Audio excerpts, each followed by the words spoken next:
Hey there, everybody. Hey there, everybody. Say hi, Cameron. Say hi. Hi, Puka. Yes, there's Daddy. Hi. Well, good evening, everyone. We are so glad to be here. It's been a while that we have been on any platform like this together that wasn't directly from church or something else. So uh, people ask for a number of the last few years, like, where is from me to we? Where is from me to we? Well, you know, we have grown so much since from me to we after 13 years, and as you can see, part of the fruit of that is sitting in overseer's lap. And so we decided that we would get back into the groove of being.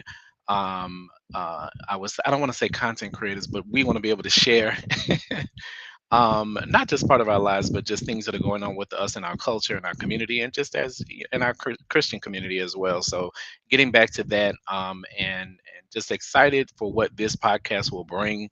There are going to be some tough conversations moving forward, and as if you know anything about my husband, you know that he does not sugarcoat things, and he shoots from the hip, which is really good, and it's something that we need. Reality, transparency, all of those things. So we're just here to do just that, is be transparent. So Absolutely. These excited are about some important conversations that absolutely need to be had.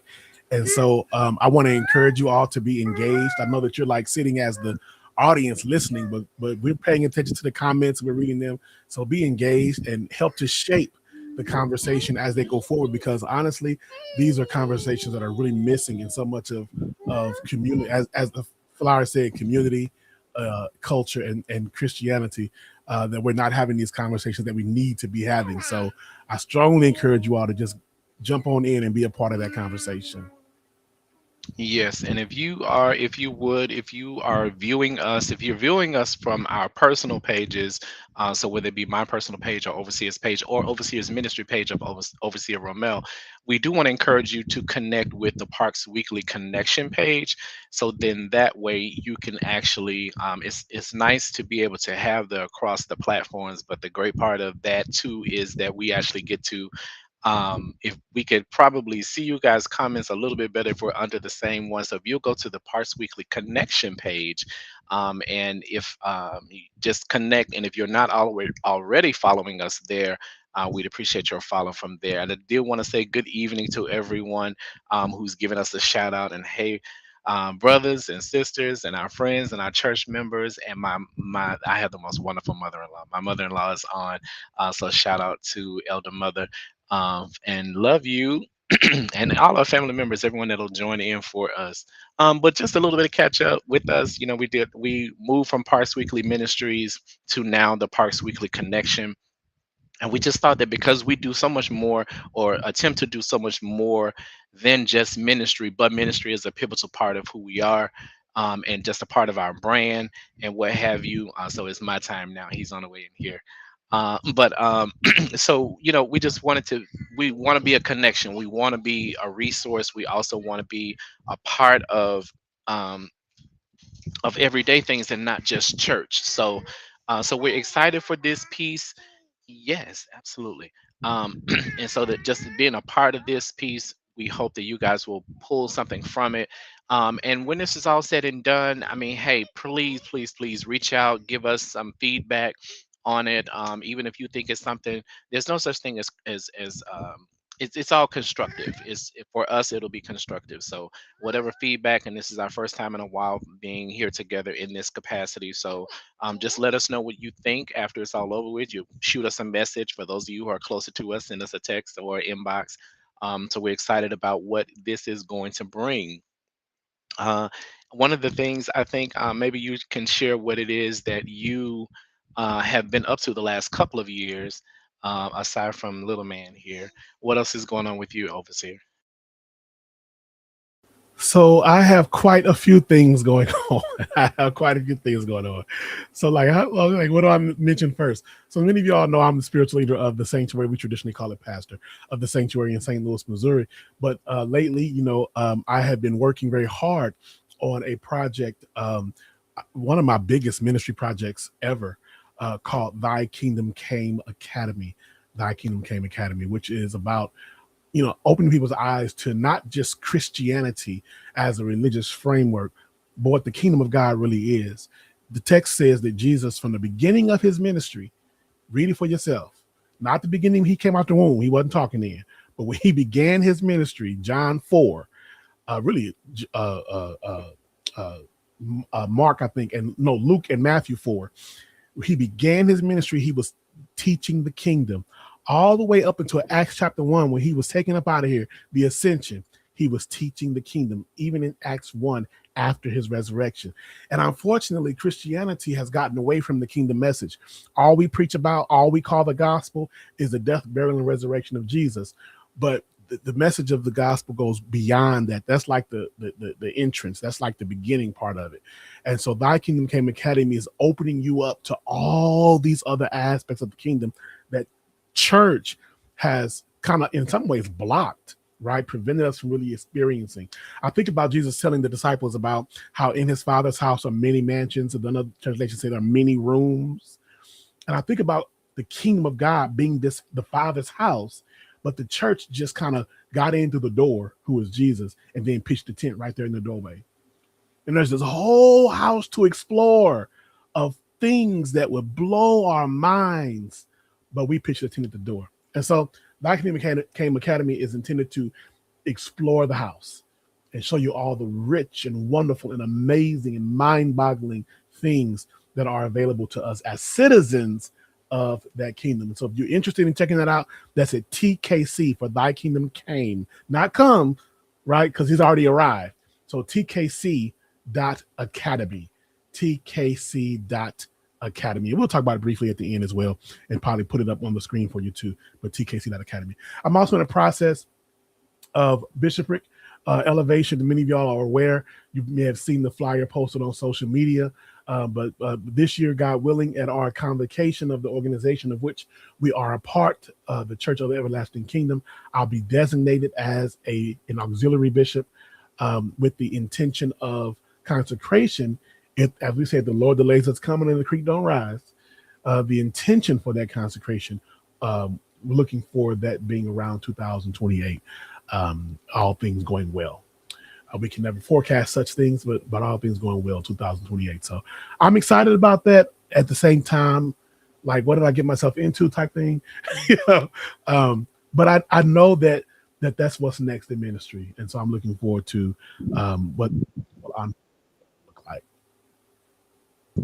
Absolutely. You're already doing the work anyway, so this is almost just a formality. But yes, we are excited for those of us who are members of the sanctuary and those who follow Overseer. Honestly, I start to say around the country, but around the world. Really, he still has people that's my pastor, and they live all the way in Japan, and I'm like, you ain't even joined as a member yet, but okay, you welcome into the fold, into Overseer Romel's world, or we call him Bishop to Be's world. So I'm just Your excited for him in volume the is getting ministry along. wonky. Your volume is getting a Is little it wonky. So speak up. okay? Is that better? Does that help? You sound okay right now. Okay. But anyway, so as far as ministry is still the same, still elder at the church and the sanctuary. I'm also part of COTEC and excited to be an elder with them as well. But my biggest venture recently is 2 months. No. Yeah, well, back in January, did like an official launch of my business, Bougie Buns, which is my own home baking business, and excited about that. And business has been slow the last couple of weeks, but you just kind of got to go with the flow and realize They that the call it the first year or ebbs and two, flows. The ebbs and flows. ebbs and flows. So my baking mentor told me the same thing. She's been in this business as a home baker for the last 7 years, and she says it to us all the time in a group that I belong to. For home bakers, is that you can't rush it. You'll have some disappointing days and some weeks where you may not have a single order, but just be patient as you continue to grow, continue to develop, and continue to do what you can to get your business out there. And that's what I'm doing. So you're gonna, if you haven't already, please go out to mybougiebuzz.com, and we're excited about it. Um, just to see and get you a little savory. My theme is having good taste is everything. So get you some good taste. That's all on that. And so while we're speaking of bougie bunts, that was our spotlight. We're going to try to do a spotlight of a business, and most of those in the beginning will be from Overseer and I. So next time we will be spotlighting we'll even further Thy Kingdom Came Academy. He also has Awake, which is a ministry that he'll talk about at some point later. And as this is the last day of Pride Month, I did just jump to that. I am grateful for everything that I've seen this month. I saw so much solidarity in the midst of all the calamity that may be going and all of the stress and strain that's going across our country. Pride Month, I consider a very successful month. And with everything that was even standing against us.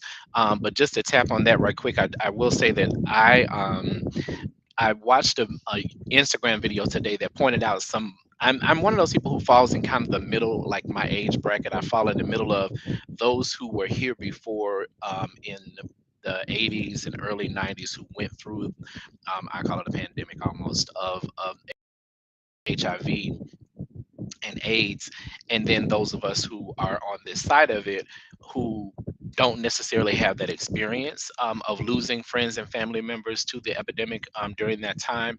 So Pride started off as a protest and not just a celebration. So it's great to have the celebrations, but we never want to forget what the protest was, about what the stand up was. So as we continue to see those things across the country, um, the month ends today. The celebration ends today. The designated celebration ends today. But I do want to encourage those of us who believe in Pride and our allies. Our allies are wonderful, and we're grateful to all of you. But we just want to say thank you to everyone who did their part this month to celebrate. Don't stop the momentum, continue throughout the year. I know that some of us are disappointed in a ruling that came down today from the Supreme Court concerning transgender participation in sports and what have you. But whatever the push is, I just want to thank everyone, our supporters and allies that we're aware of, and that the buck does not stop. It keeps on moving and going, and we're just excited for what things happen for our community in that respect. So, And let me any just thoughts add about that. Pride, Overseer? So yeah, you know, it's very important. I know that some of us get overwhelmed with political talk and conversation. I know there are probably some people at the sanctuary who get tired of me talking about bringing up politics sometimes in my sermons now, which I said I'm unapologetic in this season of doing that because we've been so silent on it for all these years and years. But it's important for us to stay awake. They've turned woke into a Awake. bad word, but it started off in our own community as Black people, and so we need to reclaim that and stay awake and aware of what's going on. So even if you don't leave your TV on CNN, I know you're not watching Fox News. Even if you don't leave your TV on CNN all day, every day, just be aware of what's going on. Maybe if that's just scrolling through your news feed from time to time, social media or something, just to kind of know, go back and verify things that you read. Everything's not true, but just be aware of what's going on so that we are taking responsibility and ownership of our situation, our circumstance. I always feel like feel frustrated with people who they claim to be so evolved, but they don't vote. I don't vote because and like it's some kind of evolved thinking that you don't vote. Then you would lose any legitimacy of complaining about the state of things because you have not done the bare minimum of exercising a right that you have that people didn't always have to try to change the way things are. And so things may not go the way we want them to go, or the person we support may not get into office. That is not excuse detaching ourselves from these processes because they are impacting our lives, whether we want them to or not. And so I want to just encourage everybody. Sometimes you feel overwhelmed. Sometimes you feel frustrated. Sometimes you feel defeated. If you need to take a break, but get back in the fight, because if we want the world that we desire, if we want to actually see it one day, it's going to be because people are out there doing the work and making it happen. And so you need to be a part of that people that are doing their work. So stay engaged is ultimately my point. Absolutely. I so I get up after overseer all the time. Every now and then I have to remind him. It's like, okay, can you turn that off? Can you watch something else right now? So, and I get it. Believe me, I do my part. I guess I do it kind of quietly, silently. I do my part to be aware, be fully aware of what's going on. So I'm not turning a blind eye. I'm not one of those people who just wants to ignore the problem, like that's gonna make it go away or whatever. But I'm fully aware. My thing of it is I had to share with a friend of mine who was used to sending me like a meme or a gift or something like almost every day, and it was always something related to Trump. And I was kind of like, "You do this every day, all day long, don't you?" And I'm like, for somebody who's as stressed out as you can be, that's the last thing you need to do every day. And that's my only thing is that I don't find it to be mentally and emotionally healthy to be engaged in it every single day. It's like, okay, step away, be very informed, but step away. And I don't think well, a lot of times we don't realize how much like politics is stressful. And I don't think we realize how much, and especially like me as a black gay man, it can be stressful because the greater majority of the stuff that falls on in my lap, like the adversity and the things that they're working against directly impact me, my immediate. So I'm fully aware and I stay aware, but I try not to submerge myself into it, so that I can just honestly function and focus just for everyday life. So that's just my 2 cents about that part. Um, and so in the middle of all of this, one of the things that has happened with us lately, that we're aware of and in our community is, what I won't say I coined it as, but a couple of months ago, I just like so a major um, spiritual leader in the affirming community stepped down from being a spiritual leader, and Overseer actually did a video concerning it. It was quite a deep dive into it. And if you get an opportunity, please go out to his YouTube page and you can actually check that video out as kind of a response. But my heart broke when it happened for the members that were following the spiritual leader. And honestly, I had I'll probably say 5 or 6 people who actually instantly, almost within an hour or two of it happening, who reached out to me, um, just hurt, like really broken up, whether they were in-person people or virtual members.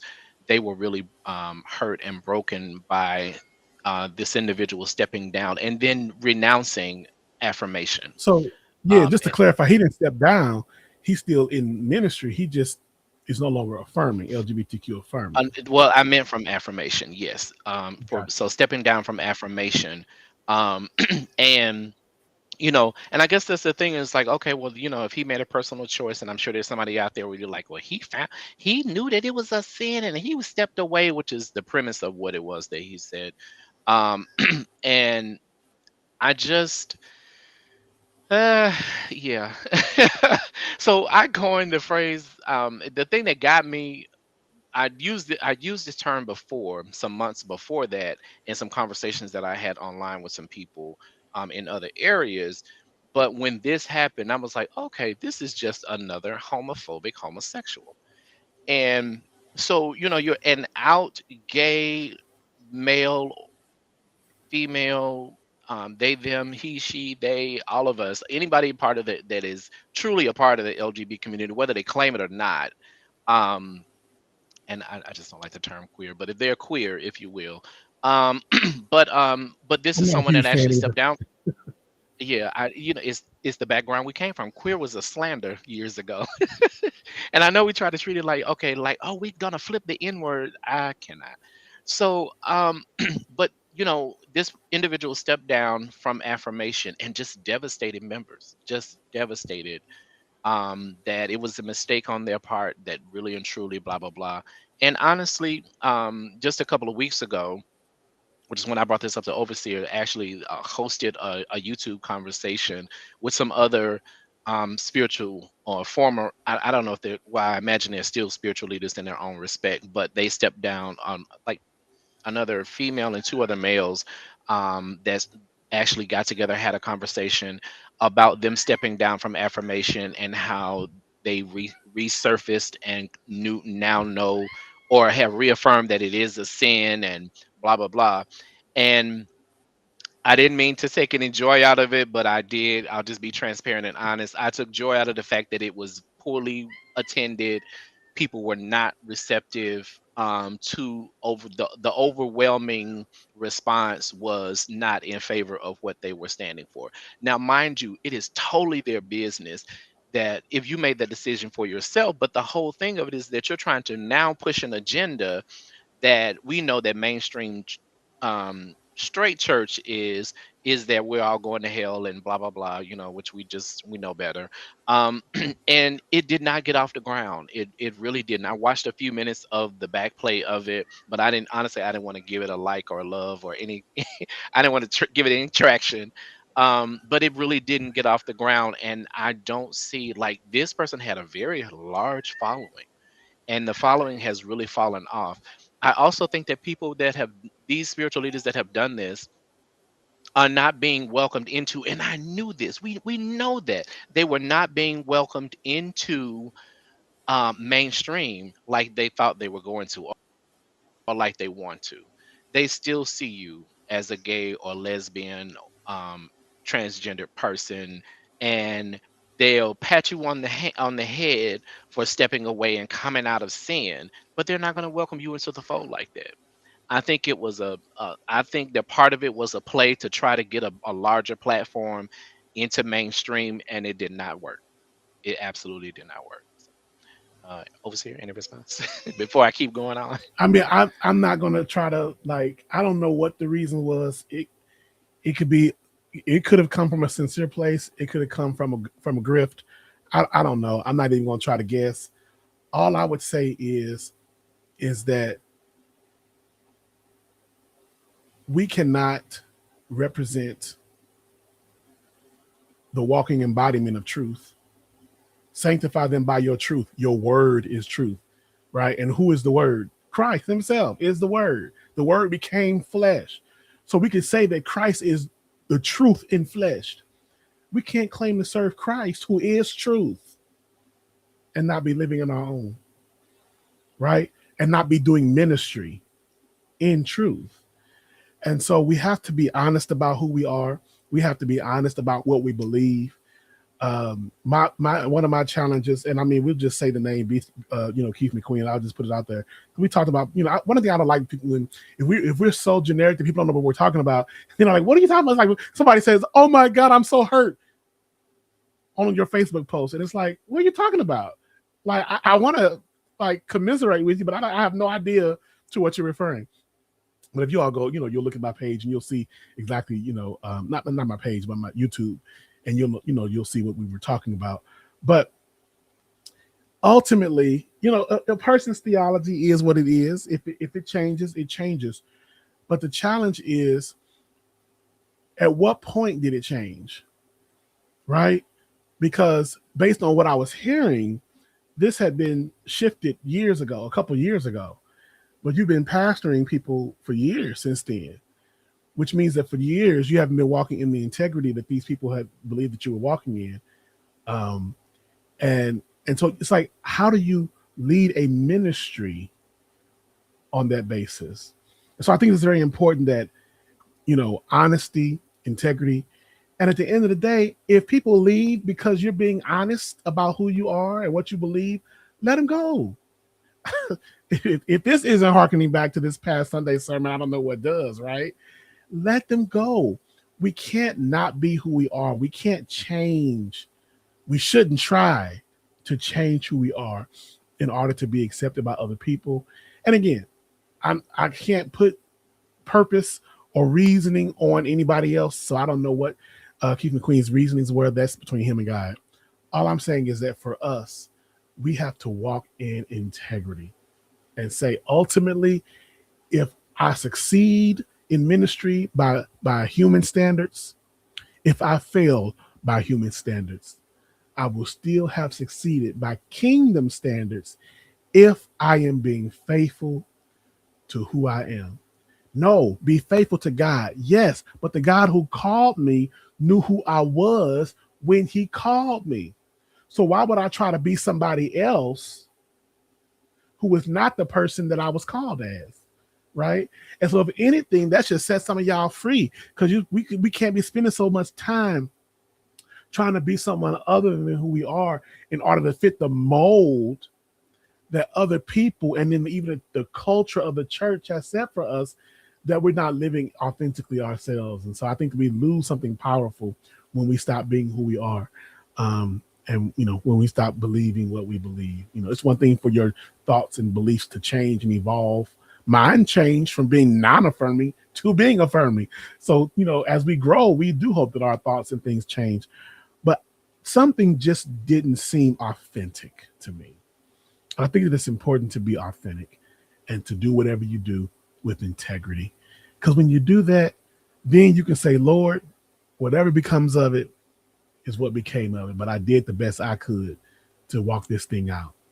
And ultimately come what may, whatever the price may be. So, is it internalized, to go back to the topic, is it internalized homophobia? I don't know. One thing I can say is I know that he has a history. Keith McQueen has a history in the Pentecostal church. So let's not talk about Keith McQueen anymore, and let's just talk about the Pentecostal church. Very, very sexually repressed, very, very judgmental. And so I can see how people who have gone through it, because I was raised Pentecostal myself. I can see how people who have been very firmly shaped by that faith experience could be dealing with long-standing emotional, mental, and religious trauma as a result of it. And so even as some people may be frustrated or hurt by the choices that any individual has made, let's remember that much of that is coming from a place of their own traumas that they still haven't been healed from. It's one thing, what's amazing to me is how we can spend our lives as clergy persons ministering healing to other people while we ourselves are broken into a million pieces. It's like trying to preach through your own pain, prophesying goodness and mercy to other people when you feel like your whole life is falling apart. And so we have to be careful that we don't, as the commercial say, let the smooth taste fool us. I think that was Schlitz malt liquor back in the day, and make us think that just because they preaching good, that all is well with them. And unfortunately, we so much of what we call discernment, people aren't discerning stuff. We just falling for the hype. But are you really discerning that somebody's is in despair and suicidal and this and that? No, you're just kind of going for the hype. And some people, preachers especially, have mastered the art of putting on a mask, right? And so if your discernment isn't able to see past the mask, check your discernment. So Right. that's my two And cents.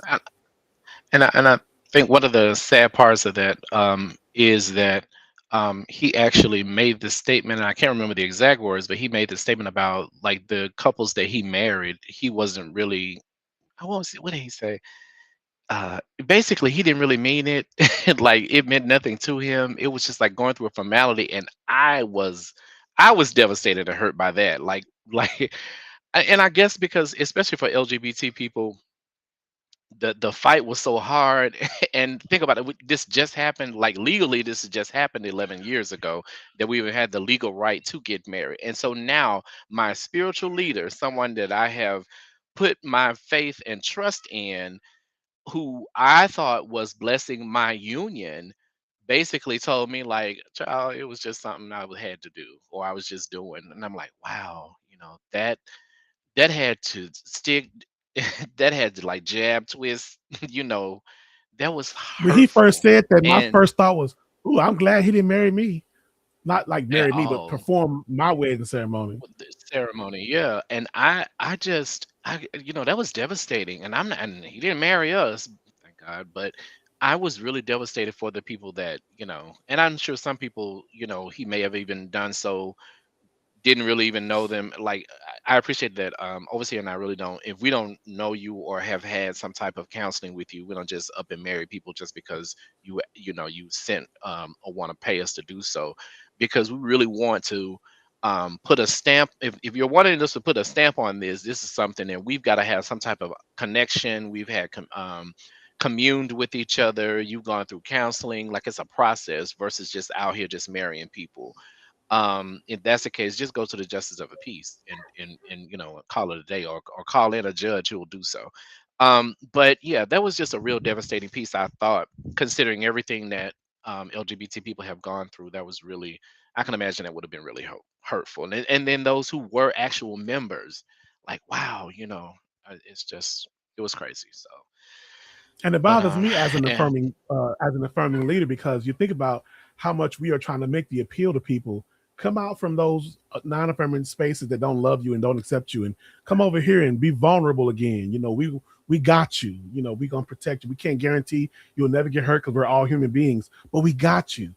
And then they come over into the affirming movement, and it's like a bait and switch, like the rug get pulled out from under them. That's I don't even have the words. I don't even have the words. Right. And so I know for some people, it's like their stop into an affirming church is their last attempt before they The are done with last Christianity attempt. altogether. Right. Right. And so that I really pray that the sheep weren't scattered as a result of that. I know that there was did a lot of work as a result. Community came together. I know that Bishop O.C. Allen down in Atlanta led some healing things. I believe it was Pastor Jody. I forget his last name. Is it Allison? I think. But anyway, did some work to provide a space for people to process um, that experience. Me not having sat under his leadership, it didn't affect me.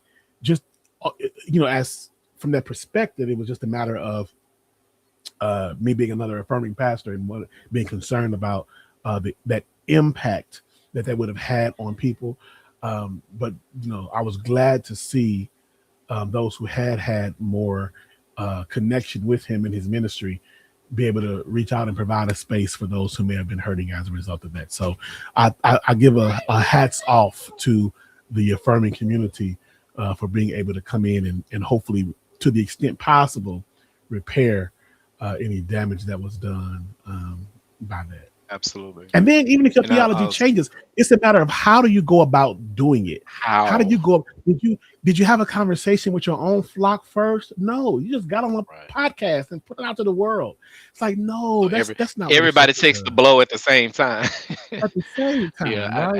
That's not what a yeah. shepherd To answer does. your question, Minister Remy, yes, we did. Well, from me, especially for those individuals who had reached out to me, like none of them were here in St. Louis with us, but of course we have virtual members as well. So, and I have one or two who, they were honestly just like, I need a break, Elder. Like I'm just, after this, and it's like Overseer said, like for a lot of people, the affirmation, affirming church was their last stop, and they know that they can't go or will not go back into mainstream, and I don't blame them. So they're like taking a back seat right now, and I hope that that back seat is still healthy enough that they won't just walk away.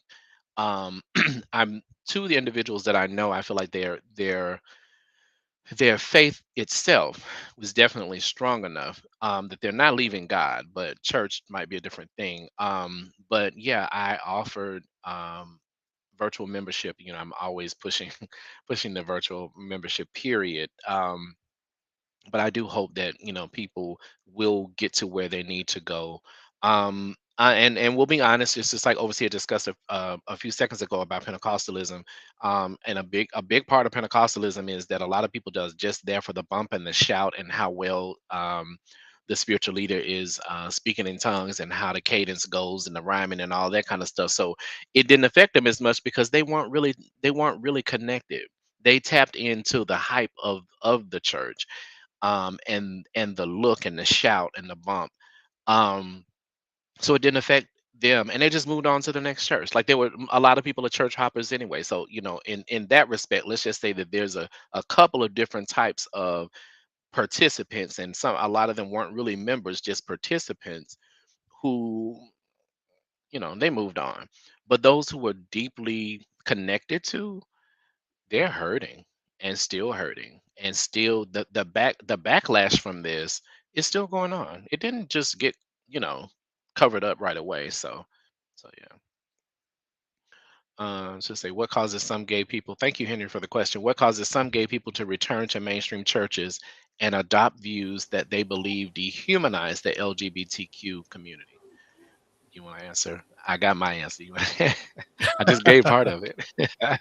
Well, I think honestly, I think in many ways it's a need to feel validated because the affirming community is still microscopic in size compared to the mainstream church. And the mainstream church probably has your mama in it. It probably has your grandpa in it. It probably has, your community that you're raised in, your family. They're all part of that community. And so to be disconnected from that community, even though you have an affirming space, some people can still feel like there's something missing. And so I think for many people, there's a need to feel validated by who they perceive to be the standard bearer for Christianity. And so in the absence of that, then they're still going through that process of trying to change and kind of go back to this space that is legitimate for them. This space that is that carries weight to them. I think that some people still think that the affirming church is just playing church, but the real church is over here, which is interesting to me because if the real church is over there, why are there so many of them? There's United Methodist, there's Christian Methodist Episcopal, there's African Methodist Episcopal, there's Episcopalian, there's all sorts of Presbyterians. I mean, so that there are a million denominations, but all of a sudden the only one that's playing church are the affirming Christians. But that's because we have this idea that because they make up the non-affirming, make up a majority, that we've kind of been delegitimized based on the numbers. And so I think that has a lot to do with it, this need to feel legitimized by who they would think is an authoritative source. I also think about I think the same thing applies to how, I'm probably gonna get in trouble for saying this, to how so many churches try to adopt the Roman Catholic way of doing church. We got to all be in the nice ceremonial vestments and all, dolled up the way they do it. And when the Catholic have a mitre, then now I got to go get a mitre. And the Catholic has the censure, now I got to go get a censure. Because even though we've broken off from the Catholic Church, we still view them as the legitimate original. And so we're trying to duplicate and follow that original. And so I think that same kind of pathology answers your question, Henry, that there still needs to be, I think, a deeply rooted sense in the legitimacy of the affirming church that we still haven't fully let go. It's almost like, yeah, we're in Canaan, but Egypt had a pyramid. Yeah, we're in Canaan, but Egypt had a palace, right? There's still this idea of we just kind of out here, but back there they had this. Yeah, but at what price? I'm not willing to pay the price of returning to my own vomit, returning to slavery. I am free. But being free means now I have to build my own pyramid. And I don't even want it to be a pyramid. I'm going to build a cube because as long as I'm building something different, it may as well be different, right? So I'm not going to go to Canaan and try to rebuild what they had in Egypt. Let go of the pyramid. Let it go. You don't need it. Let's do something different, something that matters. And I challenge you all, even in affirming spaces, quit trying to duplicate what they did. You don't have to look like them to be legitimized in the eyes of God and in the eyes of the people that you're ministering to. And this is on our agenda to talk about just at the end so that we can actually deep dive into it on the next episode. But I think right here, it really helps to point out that. So if you know anything or have seen or heard or anything, especially in social media right now about the deconstruction movement, I think part of what the affirming church needs to participate in, because it's like we've peeled some layers off and we've taken a few bricks and cinder blocks away, but in a lot of cases we do still try to duplicate the image, especially of mainstream church. And the deconstruction movement right now if you do anything, and there's actually an online a pastor who is primarily online, who actually overseer introduced me to through a Facebook group a few years ago called Holy Smokes. And it was a huge Facebook group. It was like the largest Facebook group I had ever been in. But it basically, Pastor Christian Smith, and he really has pivot like over the last 6 months alone has really skyrocketed in Instagram, Facebook, and what have you. He's got a podcast as well. I wish we could have him on at some point in the future. We might be able to. Um, but he really is like one of the pivotal people right now in the deconstruction movement. He is very much an ally. He took the entire month of June from the first to today. Everything he talked about was about the LGBT community and uplifting us. You are not getting that on average from a black straight man. so so I really, really appreciated him for just des and this month is not the only month that he's talked about our community. He's been talking about us all along, but he's also lifting up women in ministry. So when the whole piece came down from the Southern Baptist vote about, still basically reassessing that they weren't going to allow women in ministry. He was all over that. And then, and I'll be honest, it's like there's a few things that I may not necessarily, I don't say I disagree with, I may not have subscribed to when it comes to like the deconstruction of things. Um, Cameron's making a cameo. He is photo bombing you, video bombing you. But I don't necessarily subscribe to everything that he subscribed. But let's be honest. Have you ever had a spiritual leader, whether your pastor that you grew up with or whatever? I didn't always subscribe to everything. And I think that's part of our problem. Is that when a lot of people, especially for those who leave mainstream church and come to an affirmation or come to affirmation, whether they come to a church or not, are looking for it to be perfect. Like I've got to absolutely agree, and that's what happens a lot with church hoppers, what I call church hoppers. As soon as the pastor or the spiritual leader says something that they don't agree with, then they're out and on to the next one. Really? Um, because transparent. I haven't always agreed with everything the overseer said, and I'm married to the man. And he's my spiritual Excuse leader. I me. don't try it. I'm kidding. Uh, but you challenge us to challenge, and so and so we do have to come to our conclusion, even though he is an amazing teacher and a great spiritual leader. Is already walking in bishopric, if you ask me, been doing it. He is all of those things, but I haven't always, I will say conform to, and I don't want to say agree with, but I don't necessarily conform to everything that he's ever really, said. And I think that's okay, because when I don't, then I have questions. Like Minister Remy, who's laughing, who's on here laughing right now. If I have questions, then I have questions, then I can actually ask those. And for me, most affirming spiritual leaders that I know are very welcome to questions, because they realize where most of us have come from. And they have, those questions are being answered. You can't ask those questions in I'm going to say, the average mainstream church. I know that it's not. Now, I follow some mainstream pastors online, Instagram in particular, that I think are wonderful. Like if affirming churches weren't a thing, there's like two, maybe three churches that I actually would be like, okay, this this spiritual leader is really on it, because they also have, you could tell that they did the work, and they're slowly dropping coins in their congregations to lead them in an affirming direction. And not just for LGBT people, but for women in ministry and what have you. And two of them are Baptist churches, National Baptist, of course. But but yeah, and so I know that the work is being done out there in mainstream world, but just like it didn't happen overnight to get to where things are, is not going to happen overnight that things are going to change in the direction that they really should.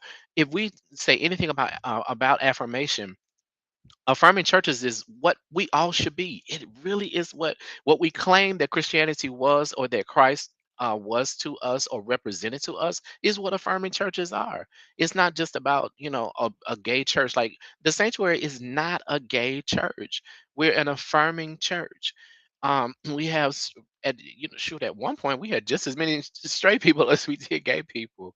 um and so it truly is about being Christ centered, and everyone being welcomed and affirmed, not just welcomed but affirmed. So, you want to tap back in?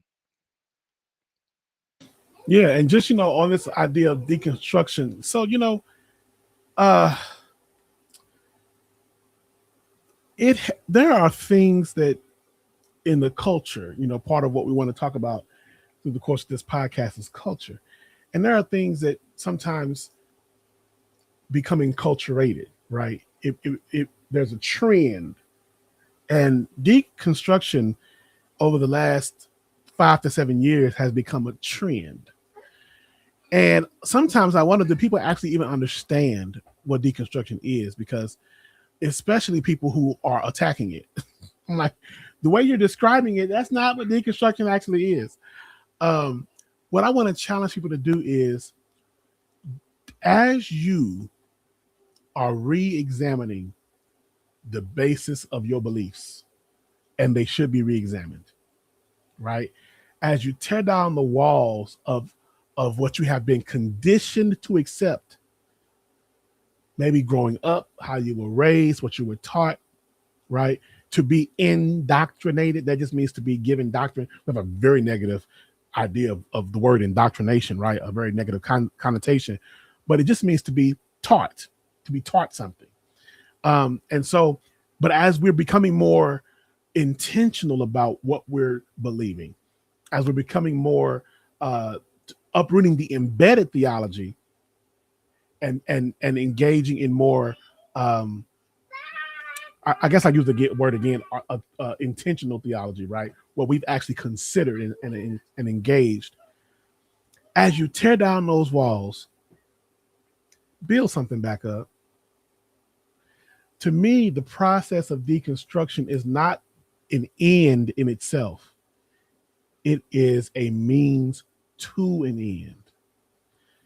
The goal is a more deliberate faith, not a faith that was handed to you. That's what the word tradition means, right? Traditio, to something to be handed down. Not a faith that was handed to you, but a deliberate faith, something that you've actually thought about, something that you've actually chewed over and wrestled with, right?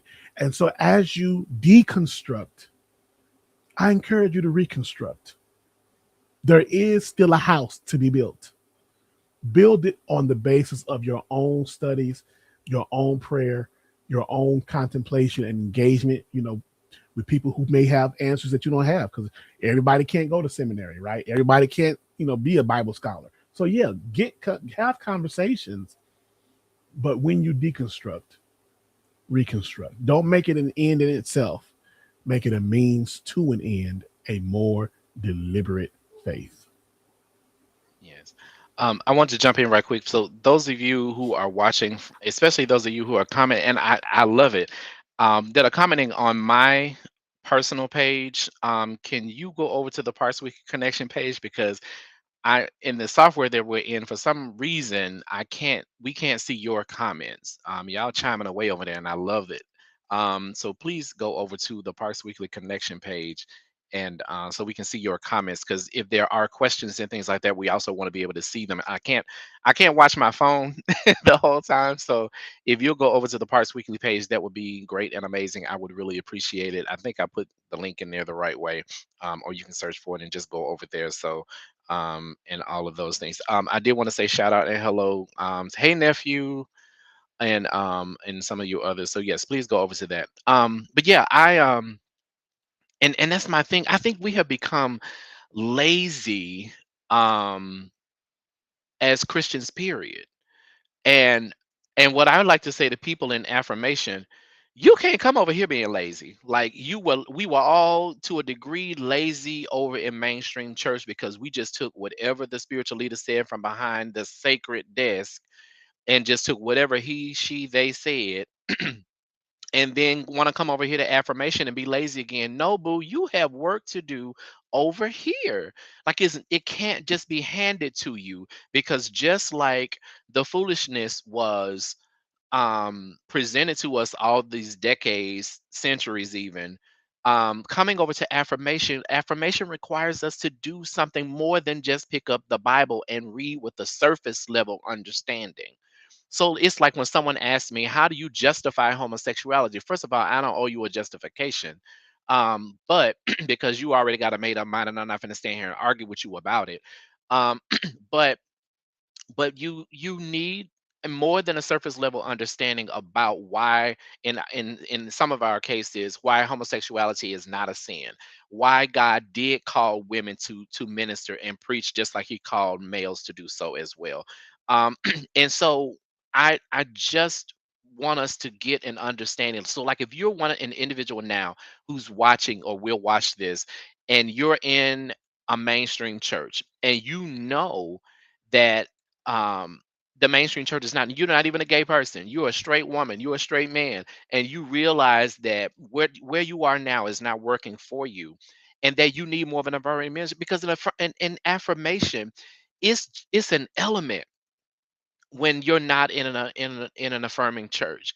If you ever join an affirming church, it's a whole different ballpark. The spirit is totally different. And when I say the spirit, I don't mean the spirit of God. I mean like just the way, the feel of the church that you're in Atmosphere. is the atmosphere is totally different in an affirming church, because we're not tensed up. We don't feel tense. We're not having to we don't have pretenses. We're not upset.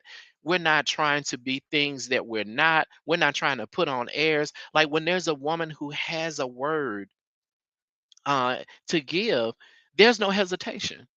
She can actually walk up to the spiritual leader and say, to the spiritual leader, like, I have a message from the Lord. I believe that God has something for me to share to the people, and it's not a hesitation. So being in an affirming atmosphere that affirms every individual in the building, in the skin that they're in the orientation that they're in the sex that they're in, is a totally different. Yes, Deacon Cheryl, thank you. I mean, Elder Cindy, it is a totally different kind of freedom. Being in an affirming church, which is what Christ wanted in the first place. Like that was supposed to be.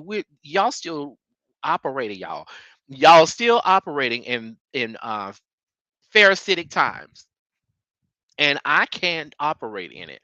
I went home. I had a former church member, or still a church member of the church that I belong to. I went home to my mom 6 weeks ago now. She had her checkup. For those of you who may not know, my mom had a major surgery, doing wonderful. She went for a 6 week checkup and she got an all thumbs up. They were very impressed with her recuperation and everything. So we celebrate her and celebrate God's healing for that. But one of the church members, sweet, I love them. So when are you gonna come in to visit us? And while you're here, are you gonna come by come to church on Sunday? Absolutely not. But I love you. Absolutely not. You mean just for you? Okay. Um, I because I won't be going back if there's not a wedding or a funeral. I will not step foot in a non-affirming church. I will not. um, and because not just for myself, but if my husband and my child are with me, I am not taking on the possibility that you're gonna say something out of the side of your neck or look some kind of way. And as much as I'm saved, and as much as I've been called to minister, and I've been an elder of the church for 14 years, I will punch you in your face if you do something stupid. I'll even let you play in my face, but you're not going to play in the face of the ones that I love. That's just not going to happen. So to lessen that chance, and to just not be bothered with the mainstream foolishness, I don't go to mainstream churches. Overseas people reach out to me all the time, and I already know the answer. I've lived here with him in St. Louis for 13 going on 14 years, and I have people that reach out now. They'll watch his teachings or watch Sunday service and then inbox me or inbox the church, and ask, oh, could he come and do our anniversary? What's the name of your church? um 23rd Hope It Don't Rain Missionary Baptist. Now explain to me, you do know that he's gay, right, and that I'm married to the man, and some of them don't know. We got the same hyphenated last name. Come on now. Um, well, yeah, and then and basically break down that we don't have to discuss that part or da da da. We just want him to bring the word for. So you do know that I would be coming with him along with our son. Well, and even before we had our son, you do realize that, and he's gonna recognize me, right? Like I don't know how that's gonna go in your sanctuary, but you got to be kidding me. So we're gonna dumb ourselves down back into Egypt. No, boo. So it's just like it's okay. But thank you for the thought, though. Keep watching. But Keep that lets you watching. know how the mainstream church culture and how we do things. You come to our service, preach our anniversary, preach It's our revival, presentation. and it's like it's just all about presentation, all about back scratching, all about we're not even like don't even be who you are. Just come preach this service. Are you for real? Like, I'm sorry, but I am delivered, Delivert, from that, and I have no interest. I have no need for it. One of the things that I think people, I don't know if it rubs people the wrong way or not. It probably does. I don't know. Anyway, one of the things about me is I don't this, and I don't want this to sound. I don't want this to sound arrogant or cocky because it's not that. Anybody knows my heart knows that is not who I am. Okay, but let me just say this: I built this ministry from scratch. When it started as New Revelation Christian Church in 2002, when I wasn't even affirming. Okay, we are not part of a denomination. We didn't have stuff handed to us, and I'm not taking anything from anybody else. I didn't inherit the congregation and come in after the other pastor died and the church was already existing. Everything you see was built from scratch. Part of what that means is I don't owe nobody nothing. And so there are so many people who are even themselves, and that's probably why they reached out to ask you to come preach because they themselves don't have a problem with affirmation. But their church. And I'm like, how is it that you don't have a problem with affirmation, but my people, I can't, what? So you'll believe this to be true. And even to the point where you'll invite somebody who you know is gay, openly so. But yet you'll have these conditions and terms related to this because even though you believe it, your people don't. Well, what are you teaching?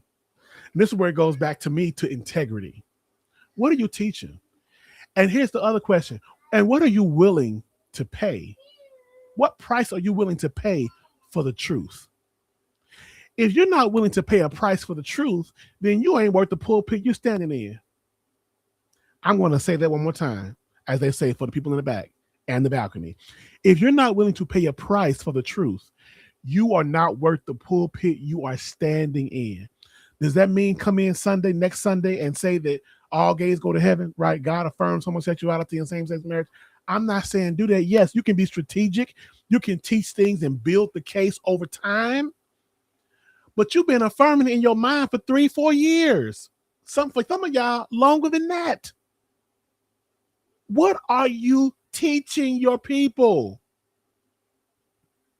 I'm I'm I'm I'm I'm disappointed and I'm irked by the culture of the mainstream church that acts like that's okay.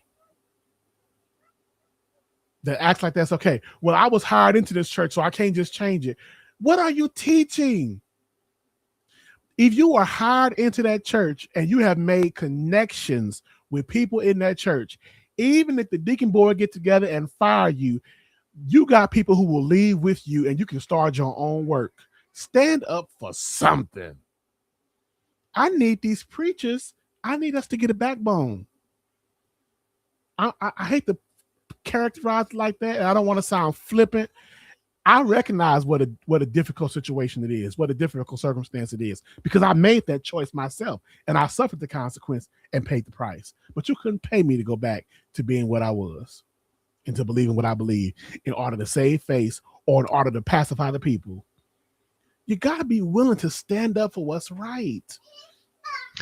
And I want to overemphasize this thing too for and I know we have some women that are on watching with us who definitely exemplify what I'm about to say.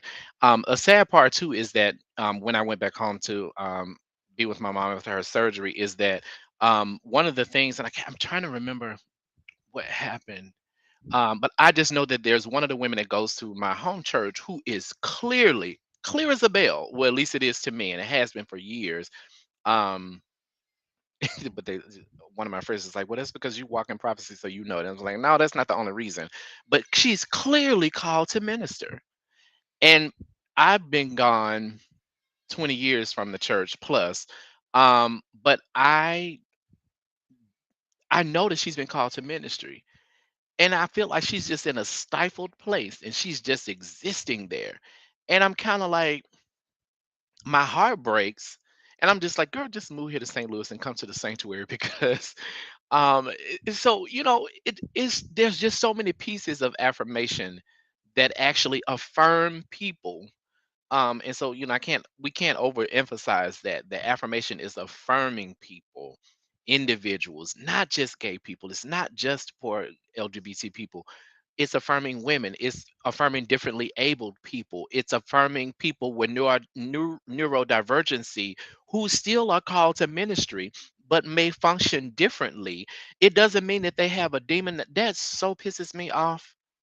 Oh, that so pisses me off when a person is either somewhere on the autism spectrum, neurodivergency, a combination of both, or something of that nature, who has a call on their life. And because some idiot doesn't understand how that works, then it's a demon or they need to be prayed for. No, fool.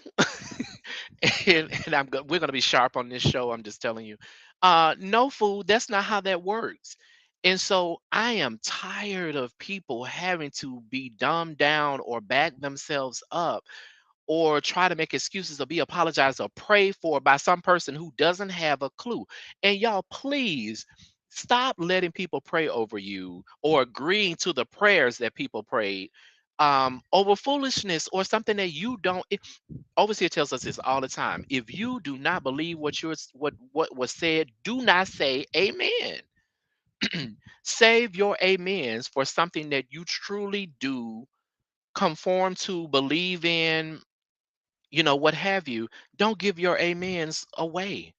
Your amens are truly a blessing. That's a seal. That's a covenant. That's an agreement. So stop giving your amens away. And me personally, I'm not giving away my amens to an individual or organization, a church, or anything that I don't feel confirmed with. Affirmed, confirmed, any of those things. I'm not giving my amens away, and I hope you won't either. Because it's worth more than that. You're not right. It's worth more than that. Um, Absolutely. it goes back to everything being deliberate, right? My amens are deliberate. They should be intentional. It shouldn't just be churchy. It's what we say. No, it has a meaning behind it. And so I can't amen it. And I did that to my church one day. This was back when we were still New Revelation. And I said something, and I said in Satan, I said something about the devil being a good guy, Satan being good. But I said it so fast within, not like speaking fast, but say that within the cadence, didn't miss a beat, that people missed it and said amen. And I caught them. And I told them right then, see, then here's what you don't do, right? I can't amen it if I don't understand it. Paul even said in 1 Corinthians 14, how can the person say amen if you're speaking in tongues and they don't know what you said? How can, he says, the uninformed, because they don't know what you said, right? How can the uninformed say amen, seeing as they don't know what you said? The implication of that being, I can't amen it if I don't know it, if I don't understand it, and if I don't agree with it. I'm not going to say it is so to something that ain't so, or at least I don't believe it's so, right? And so we want to have a deliberate faith. Again, as you're deconstructed and you reconstruct, put the amen back in there, but put it in there right. Having a deliberate faith. We're no longer doing things on autopilot. Please, saints, take your faith, take your Christian experience off of autopilot. This is the time of deliberate faith. We are being intentional about everything we do, everything we say. the scriptures that we read. I got to get my daily scripture in. So let me just open the Bible and wherever it falls to, I'm going to read that. No, we're being intentional about everything because in this season, faith matters. Faith matters. I was wondering if you're going to use the word season. It sounds so churchy, so I was trying not to use it, but but I do feel the same way. I talking to one of my sons, my prophetic son. He and I witnessed to each other a couple of weeks ago. He uses season because he grew up Pentecostal too. I have an aversion to to most of those things, but I will say that I do believe that we are in a time that now is if you're going to make a change and you're going to make a move, you're going to look at joining a new church or a new ministry, or if you yourself are going into a move in a ministry, really and truly, this is a hot spot for you to do it in right now. Even with all the stuff that Trump is going on, excuse me, damn Trump, and do what it is that you need to do right now to move forward. If you believe and trust in God for something and you're trusting for something right now, if now is your, if you've been thinking about a business, I understand what the economy looks like. If you, you know, if you and what have you, and things don't look like financially, blah blah blah. I understand that. Believe me, we are a household that is standing on God's word because finances don't look like they there. So I assure you that now would be the time in order to make those moves. But I especially want to encourage you if you're looking at coming out of mainstream church and going to an affirming church, and it doesn't matter whether you're LGBT, whether you're a straight person or what have you, now is the time for you. Now is a good time for you to make a move. And I do just want to encourage that, like, this is part of the thing that we're going to be doing with this podcast. He's got my Pride fan. Okay, my Clack fan. Pride is about to be over with in about 3 hours, boo. The month of anyway, well, it's never over with. But yes, teach a straight baby how to be proudful. Okay, I think he's gonna be straight. We'll see what happens. But yes, but now is the time to make a move. So I want to encourage everyone that if you need a safer space, and Overseer has a whole teaching about safe spaces in church, but but if you need an affirming home, the sanctuary is open for in-person membership and virtual membership. We did a whole little membership push yesterday, and we'll be doing it again later this week. So for those of you who subscribe to Overseer, especially as your pastor, that's my pastor. Okay, well, let's make it official and come right on through. But I do encourage us to get to those spaces, an affirming space for you, one that actually affirms you, no matter what. I follow a girl, a young woman on Instagram. Her name is Brandy, and she got a potty mouth. But Brandy and her husband and her kids are left I think it was the mainstream Baptist church, and she witnessed this that she found they are closer to God now, worshiping from home than they were, which breaks my heart at the same time. But I know that it happens. They are closer to Christ now than they were than they when they before when they were at the church. And as sad as that is, that happens a lot. A lot of people get a better spiritual awakening being away from an actual church. Um, but I want to tell her so bad, girl, just tap in virtually to us. And but I encourage any of you who want to, and this is not a altar call or anything like that. But and if it's not us, then somewhere. I think the connection is what's important. It's not about you joining church. It's about the connection because you have something that they need, and they have something that you can give that they need as well. And I think that's the thing that we're not telling people. Um, is we're not they're not really telling that churches are not really saying to people is that it's not just a place for you to get something from. It's we need something from you. There's something about you that God will bring forth that the congregation where you're going needs as well. Even if you don't get it to the entire congregation, there are some members who need something that you have that God will work and operate through. So we're all ministers, whether you carry a title or not, we're all ministering the kingdom. And if we're not, then you need to be. I'll say that. Amen. Amen. So as we wrap up, I said earlier when we first started out, wanted to just identify for you all. If you take a look at Damien's shirt, you will see these two bees, this logo on his shirt. That is the logo for his business, Bougie Bunts. Now, guess who named it? Bougie Bunts. I want to encourage you all to go out to mybougiebunts.com and place your order for some cakes and some cookies. I know I'm supposed to say they're fantastic because I am his husband. But let me tell you something. They are fantastic. And I'm sure we're going to get some comments we're going to put on the screen now from people who have had his cookies and cakes, and they can tell you they really, really are good. So I want to encourage you all to check that out, support business. We always talk about being enterprise, and when the enterprises go forward, let's support. So I want to thank you all very much for supporting my husband's business, Yes. mybougiebunts.com. Don't And I forget listen. that D in bunt. But yes, yes. The grammar king actually corrected me. I had to change my whole He branding. registered a whole domain name without the D. Do you I'm like, know this is how a many waste of people money. across the world? I mean, I belong to groups and everything that spell it without that D in there. The greater I majority of believe people it. are spelling it without that D. I told But y'all I they were will say coming. this See, look now. at the testimonials. You did. I thank y'all so much. Really do.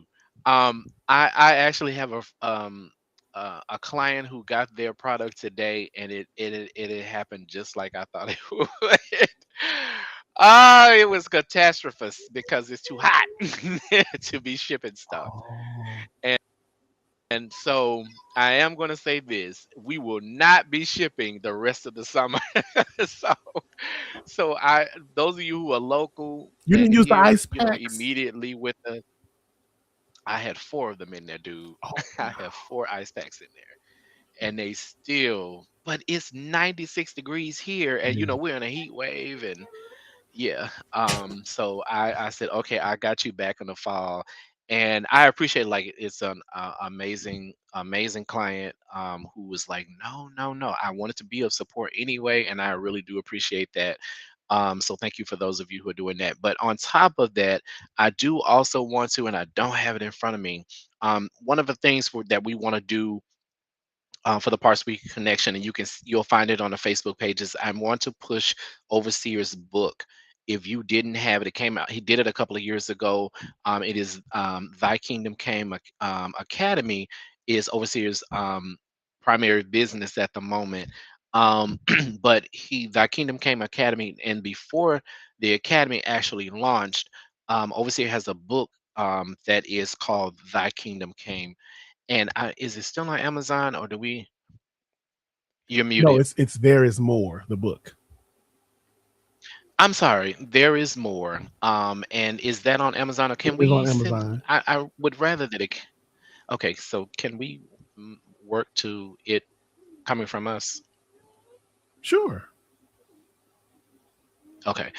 So what we'll do, we'll work on this week is actually putting on the page. Um, Gosh, you got a book in front of you? Can you hold it up? Is on your shelf Sure. somewhere? Give me a second to get one. Okay. I'm sorry. I meant to do this earlier, but I do want us to look at this book because we do want to discuss this in the future. Now, it may not be on the next podcast, but I know in the next month or so. For those of you who've already gotten the book and we've been through this, I need your help to make sure that you're on that podcast, which I hope to come next month with it.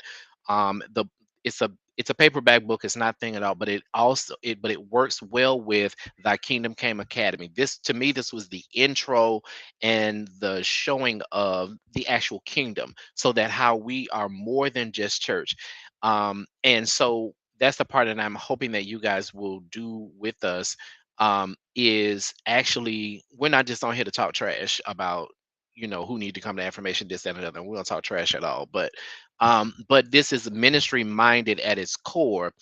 I might slip up and cuss every now and then, but especially overseer. But we actually want this to remain ministry minded. So we are going to be pushing and encouraging and appealing to you all to actually stay ministry minded with this podcast. So there is more. Okay. So don't order it on Amazon yet because I don't know, Amazon gets something like 60 or 70%. We're gonna make provisions and get you information this week, even if we have to do like an advanced sign up thing this week to get your copy to come from us. Okay. And and so we'll have that information put out this week. If you belong to the sanctuary and you need a copy, please let us know and we will be have you on the list for that. But we want to be able to, yes, mom read, thank you. Mothers are so supportive. We have such supportive mothers. um, but we want you to get this book because it's something that we want to discuss a little bit on a future podcast. Awesome, Devo. Thank you.